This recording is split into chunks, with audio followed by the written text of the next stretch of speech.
Hello, good evening. We're so glad to have you with us tonight for dealing with the social critics, trolls, and haters. And I'm going to start out with the fact that dealing with critics, haters, and trolls is a skill. It's not something that just because the kids happen to be on social media a lot, they automatically know how to do. So the purpose of the next 30 to 45 minutes is to look at the different kinds of critics, haters, and trolls there are and how they can start learning to deal with them. I'm Pat Haid. I'm the founder of High School Social Media, and our company does two things. We're digital marketers. My group deals with social media marketing for youth entities and organizations and education. And we also do social media education, and I write and develop lessons and curriculum and presentations about social media for kids. So we normally deal with the 13 to 22-year-old age group as far as the demographic we're looking to help educate. And we work a lot with coaches and educators on how to do that. Before we begin, just a little bit of housekeeping. I'm going to try to get you through this fairly quickly. So if I say something which makes absolutely no sense or you want more information about, just type that in the comment box, and at the end we'll go back and go through those, and I'll stay on and answer as long as you have questions. The first thing that we as adults have to look at is it doesn't matter whether these are kids in rec programs or pros. There are going to be people who come after them in the digital world. And interestingly to us, people come after the kids just as hard digitally as they do the pros who are making millions of dollars and have 7 PR departments behind them to deal with this. Part of the reason for that is that they have access because everyone's on social media, and they are anonymous in a sense. They don't have to be in someone's face. The best example of that right now is the Parkland kids, who are getting horrendous posts and tweets from a very small section of the population. These are adults who don't know the kids, and I guarantee those adults would never, ever say any of this to those kids' faces. But this social media medium puts one layer of removal, and we find that what people would never say to someone to their face, they are perfectly happy saying to someone in social media. Until the kids develop their social media thick skin, until they can distinguish between this is an idiot, I'm not giving them any time, and okay, this is somebody that maybe I ought to engage with a little bit, it can be a real problem for them because it drains their energy. When they're young, it drains their confidence. But as they get in their mid-teens and start to be a little bit more confident about who they are, it takes a lot of their energy. We know statistically that most teens check their phones at least 100 times a day. The majority of teens spend between 2 and 4 hours a day on social media. Not necessarily in even 10-minute stretches, but in and out and in and out and in and out. That already is energy draining. But then when a lot of that in and out is negative, that can significantly affect their performance in their academics during the day and their performance in their sport. So one of the things that we try and do with the kids is to say, look, this is a guy standing in front of you who has had a phenomenal career, who is incredibly focused and disciplined, who is looked up to by a lot of people, and look at what they get. Now, this particular tweet, and this is Jimmy Kimball's mean tweets, was sent out by a woman who lives in Canada, who has nothing to do with The Rock. But yet, this social media medium gives people the impression that they're allowed to have an opinion on anything. If you can make that point with the kids, you've got the first step in removing them from the hurt when somebody comes after them in social. So we define two kinds of people who come after them. You've got critics, and critics tend not to threaten people. And we're going to break down the kinds of critics there are. Then you've got haters, and they are going to really verbally attack the person and often threaten them. We're going to deal with them differently. So the different kind of critics. You've got the critics who are right, the critics who are harmless. So they're not going to have a lot of malice in what they do. You've got the whiners. They're annoying but not dangerous. You've got the sports gods who can do a lot of damage to the kids' self-worth. And then we've got demonic sports parents. Let's take a look at those. Now, before we do, the kids have to be aware that sometimes engaging in back with harmless people can escalate what they are saying. So if they're going to engage with people and they see them escalate through these steps, then they need to get rid of them, because that's just a bid for attention, and you engaging with them just gave them the attention they want. They're going to get nastier. That is very hard for kids to get. And it was very hard for us to get as adults when we started working with social media, which is more years ago than I care to share with anyone. But for the first year that I was working with my team on one particular account where people come after people all the time and death threats are common, I would try to engage with these people rationally, because if you have a rational conversation, obviously that's going to change something. And it took almost 13 months for me, although it took a lot less time for a lot of my team, but for me to understand that, no, all I was doing was fueling the fire. Now, I'm a New Yorker. I'm a tough cookie. Not much bothers me. So if it took me 13 months to figure that out, and I block people real quickly these days, it's going to take the kids who are not tough cookies yet, regardless, longer. You have to be there for them. You have to guide them through this.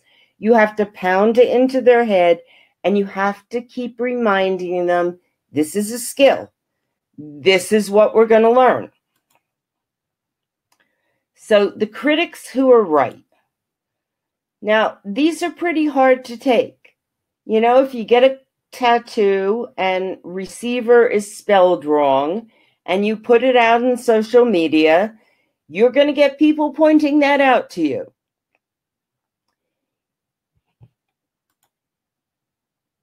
you respond. If a critic is correct, the kids need to respond to that. First of all, because it helps teach them that you fail forward.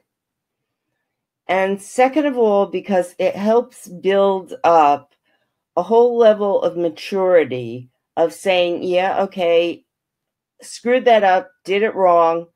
It's not the end of the world. Somebody pointed it out. They were decent pointing it out. So I will decently respond. If you make them, as much as you can, respond to a correct critic, that will go a long way in building their ability in social media to communicate well. Okay, so if you're a swimmer and Michael Phelps' swimming coach says you need to gain upper arm strength, the response is, thank you so much, I'll work on it, right? The next kind of critic, maybe not so much. These are the whiners. Now, whiners tend to be harmless. Okay, if you look at the first tweet up here, this person has no reason to be talking about Stephen Curry's mouthpiece. You know, he just wants to be out there talking, right? I mean, even Benjamin King should not be necessarily taking anybody's time about that. The second one down, again, J.J. Watts is not somebody that this person needs to engage with. Okay, they're just throwing their thoughts out to the universe. Whiners tend to say things that don't have anything to do with the kids' sport or the way they're playing. They are random opinions, and they just happen to be linked to the kid or the athlete. So they need to know that. Disconnect from what, they're not talking about you, really. They're just talking. This one is a great example to use with the kids. All right? Nothing to do with the person, the personality, their ability, their sport. Feel like saying something. Here are the characteristics of whiners as far as student athletes go. Whiners who target them tend to be in their own age group. They will not play the sport your athlete plays. Very often, they will not play any sport. They're looking for a reaction. And they're looking for an emotional reaction. So when the kid reacts, they become important, right? It's their way of getting this random thought that just flew out of their head, validated by the universe. And what you do with a whiner is you ignore them. I don't think most whiners are worth blocking. It's hard for kids to learn to block people to begin with. They are worth ignoring. If you have an athlete who cannot ignore a whiner, then they have to learn to block them. Because this has nothing to do with them, and it's going to take time, energy, and mind share. And student athletes do not have time, energy, and mind share to spare. Now let's go to the sports gods. We all know them. When the sports gods tweet out, or post, and they're criticizing an athlete, it's not like a whiner. It's not a random thought. It's also not about the athlete they're criticizing. It's about themselves. So it's not about the coach. If you look at this tweet, it's not about the player, the coach, the strategy. They just need to tell the world that they know better. That's often a trap that the kids will fall into, because the kids read a tweet about, let's say, a play that they executed or their coach or their team, and it's very hard for them not to take it personally. But it's not personal. It's really not about that athlete at all. It's about the person who puts that out needing to show the world that they know better than every coach, than every player, than every expert out there. And you can't reason with them because they know better. Why would they ever listen to you? We find that kids try to reason with them. They try to go back and forth and say, but look at this, but look at this. And that's a waste of time. Now, they have to probably do that a couple of times, maybe a couple of months, even with various people, before they really realize that I'm not getting anywhere with these people. They're not listening to me. They're wasting my time. So there are a couple of strategies they can employ. If you say to a sports god, thank you for sharing your thoughts, they have nowhere to go with it. They're not going to come back at you usually. They don't know what to do with that. You're being polite. You're thanking them. You're acknowledging they're alive. And that usually will shut them down.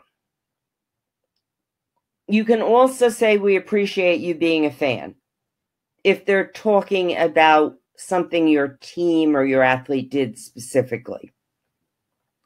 Those two things will shut them down because you're making it clear that it doesn't affect you. And remember, what they want is for you to acknowledge that they know more than you do, or for you to come back and give them the opportunity to keep posting or tweeting or commenting and show they know more than you do. Here's what you don't do. Okay, now this is a pro athlete. He has a whole PR department and marketing department behind him. This was just the end of his rope. You don't come back and tell people that they ought to kill themselves. That not only gets you in major trouble with everybody, but today in this atmosphere, it will trigger an FBI blip. It may trigger the local police coming to visit you. Certainly, if we saw something like that from a kid, we would immediately report it to all the necessary authorities because you can't take the chance. Most of the time, it's something somebody's saying out of frustration. They've been beat up enough on social media, but never respond that way. Okay, especially with a sports god, because they'll just keep you going. Now we come to demonic sports parents. We all know them. They not only exist, but with the advent of social media, they make their presence known. What we like the kids to say to themselves 1,000,000 times a day is, kids can't control their parents or guardians. What the parent is doing is not what the kid is doing. If you can make that distinction, if all the kids can make that distinction, it is really important, because we've seen so many kids just be ostracized because of what their parents do, and they themselves are good kids. Well, you all know that. That's one of the mantras we try to keep on going back to as we go through the two types of social posts you'll see from the demonic sports parents. The first are easy for kids to see. They're blatant insults. You know, if they had put my kid in instead of you or your friend or whoever, we would have won. The second one is the one that is the most detrimental, and that's the spin. So you'll have a parent who will say, "Oh, I'm so sorry you had such a bad game." They'll say that on Twitter to a kid, tag them, and suddenly everybody is seeing that. That devastates kids. And they don't see that the parent is being rotten. They think they're being nice. The second one, like, just because you missed the basket doesn't mean you're responsible for the loss. That's spin. For the kids to learn that spin, they've got to see examples over and over and over again. They don't get it the first time. They don't get it the 50th time. But if over the course of a year or 2 years, when you do your social media education or your 2 minutes a day of it, you keep giving them examples of spin, they'll get it. And that allows them to dismiss it. So when they get caught in either blatant insults or the spin, they need to take a screenshot. They need to get it to an adult. Now, that's the hard part, because no kid wants to squeal to an adult. We tell the kids the reason you want to do that is because, okay, you're pretty tough, you're pretty sure of yourself. This isn't going to send you into a deep depression, although it might. But if they're doing this to you, they're doing it to other kids too. And so to protect the other kids, to protect the kids who might be a little bit unsure of themselves, to protect the younger kids, we want to know what's going on so that we can track it. Now, you have to make sure they're bringing it to an adult who is not ever going to say, "This kid brought it to me," who is then going to go out onto social media and find it for themselves, because you don't want to put that burden on the kid. The child themselves, if they get hit with insults from a parent more than twice, they're going to take that screenshot, bring it to an adult, report it to the platform as harassment, and block them. The platform will either on Twitter shadow ban them or actually suspend their account. On Facebook, they take harassment of kids very, very seriously, very quickly. So either Instagram or Facebook, they're going to do something immediately. Snapchat is a little bit more iffy. It's hard because a lot of times you can't get to them quickly on something like this. I will say Snapchat, if there's a real problem, they're great also in responding. But they want to report it to the platform and block them. Now, we get horrendous pushback when we tell a kid to block somebody, because the first thing they'll say to us is, "But then I don't know what they're saying about me." So your answer is, "Oh no, we're going to monitor them. So we'll know what they're saying about you, and we're going to deal with it." Take that off of their heads. They're teenagers. They've got enough to deal with. And very frankly, the adults should deal with the adults. The last part of this is what you need to work on with their entire visualization and mental discipline. They've got to forget about it. Once they've taken the actions they need to take, they've got to forget about it. They cannot go through the next 4 or 5 days thinking back to what was said about them.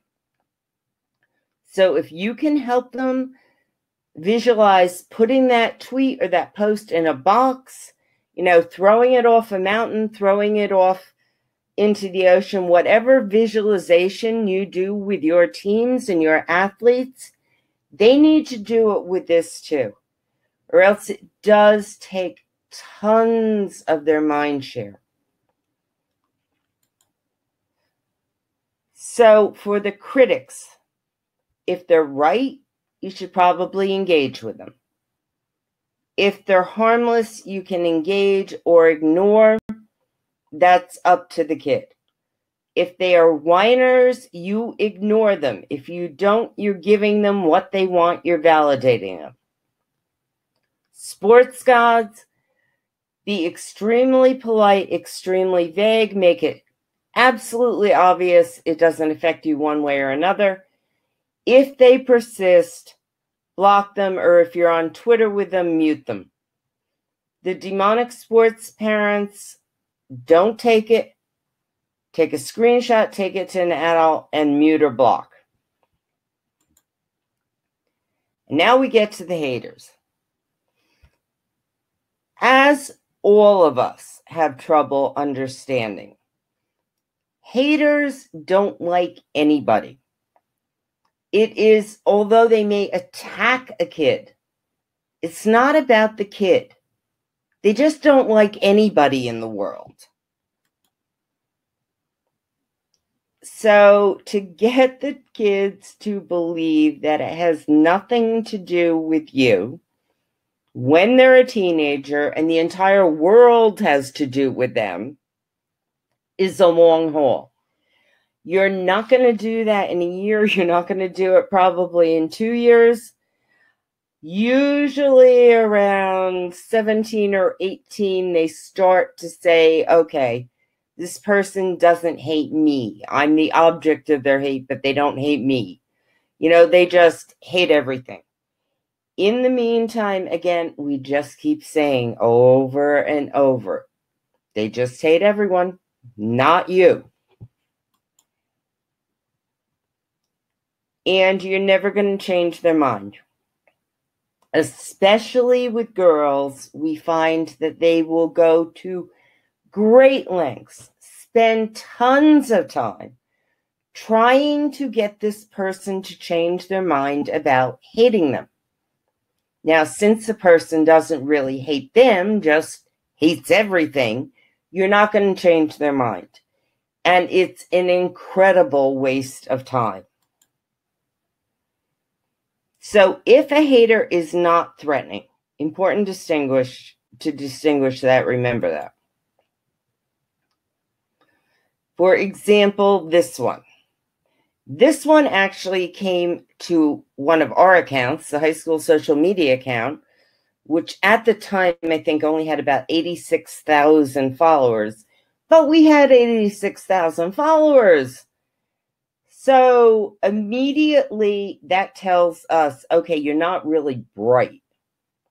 You are telling 86,000 people that you're a real nasty person. But again, this had nothing to do with us. Okay? We actually didn't get off their timeline. We retweeted it repeatedly for a couple of days.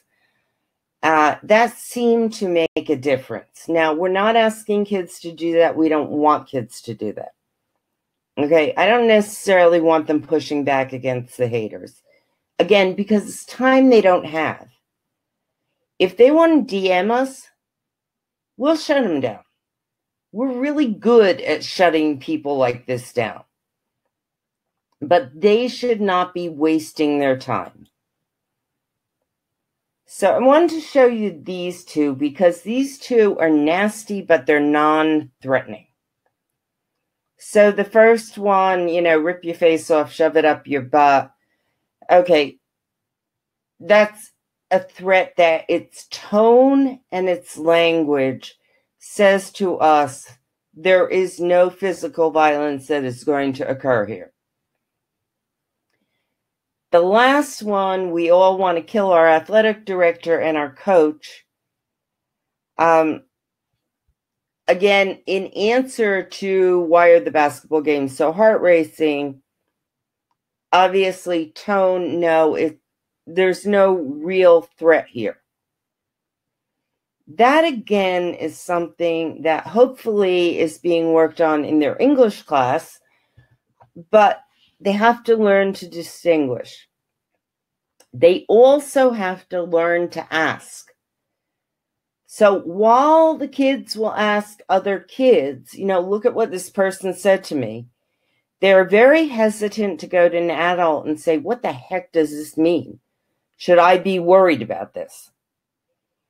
Hopefully we open the doors up so that they can ask and start to learn when the syntax, when the tone, is it an answer to something, tells you what kind of hate this is. And in this case, it's not hate, it's reaction. So what you do is you take a screenshot, you report it to the platform, and then we want the kids to mute them on Twitter, which means you don't see anything else they say, but they don't know that you don't see it, and block them on the other channels. Again, the kids are going to push back. They're probably not going to do that for a while. It is really necessary to get them out of your digital space. They don't deserve to be there.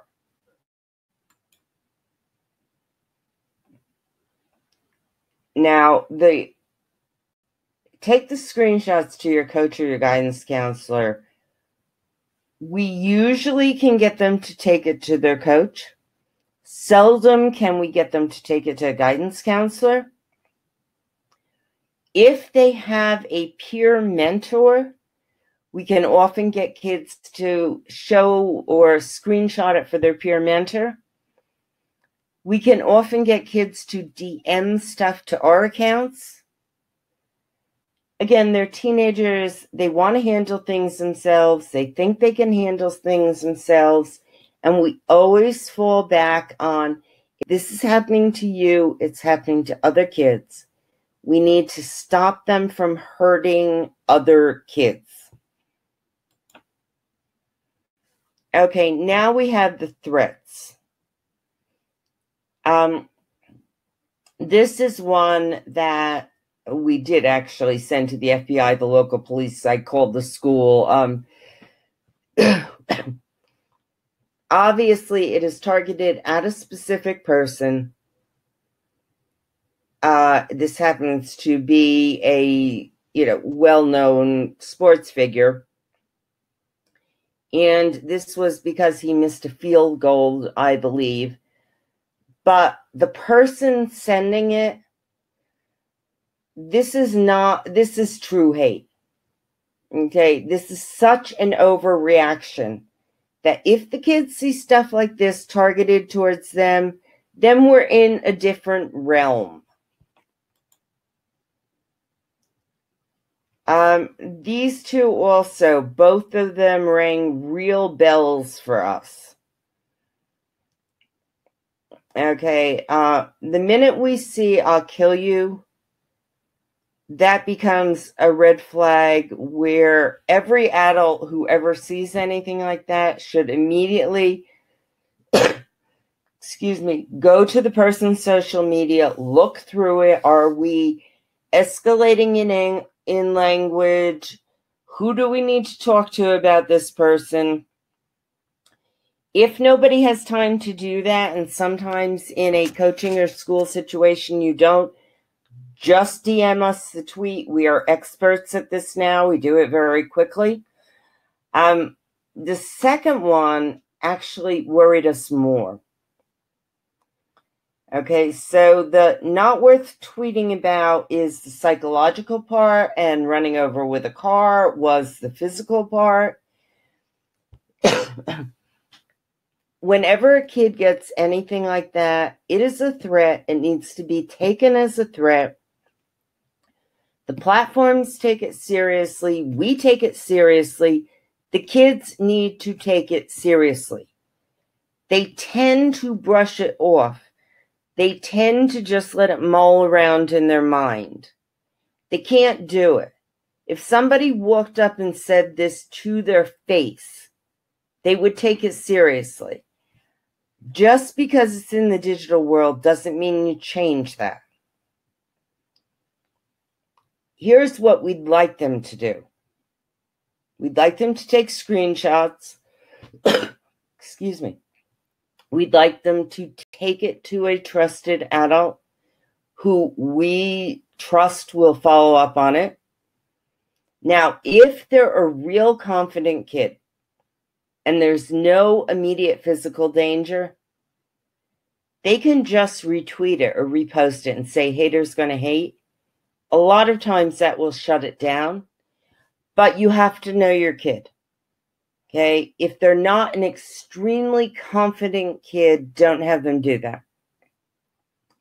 If there is a threat of physical harm, the police need to know. Again, maybe this particular kid can brush it off, but if somebody is targeting one person, there's almost a 90% chance that they're targeting multiple people.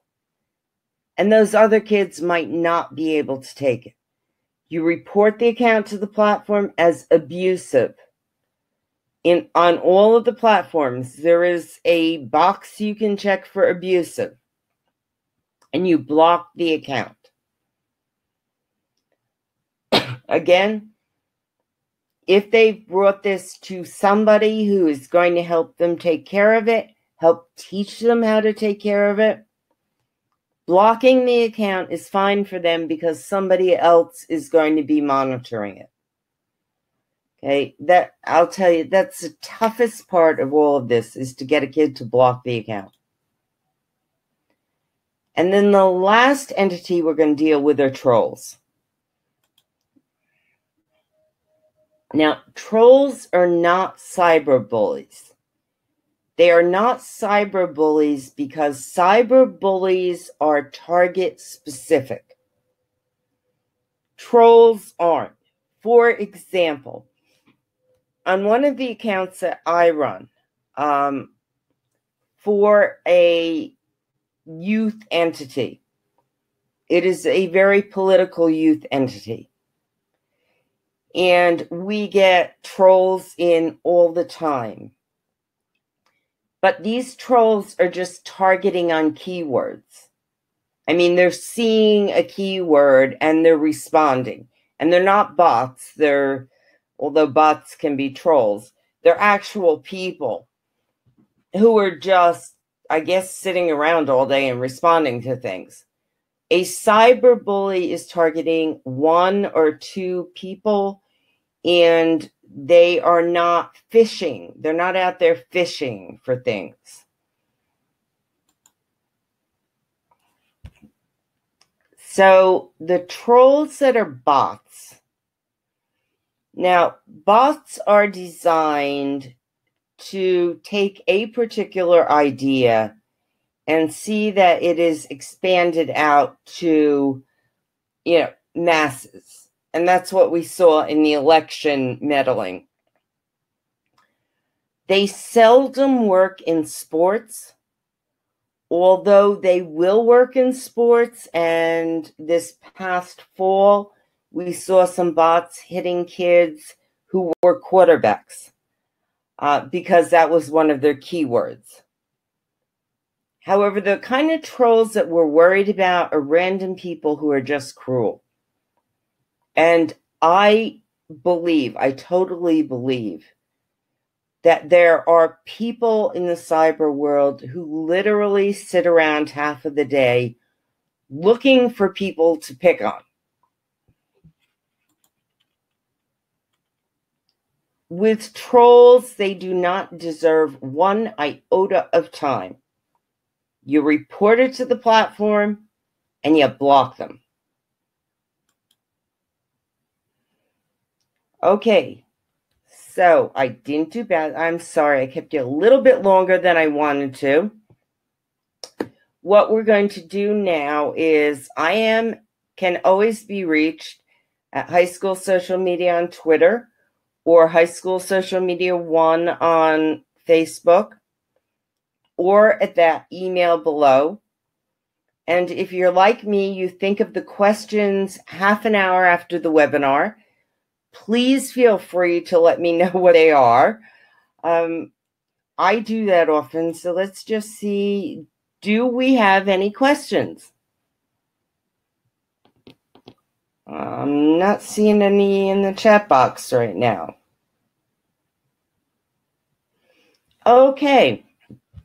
If you want a copy of the slides of the PowerPoint presentation, just DM us. We'll be happy to send those to you. In the meantime, thank you so much for your time. I know how precious it is. I hope it helped you deal with the kids in learning how to deal with this not so great aspect of social media. And we'll see you soon. Good night now.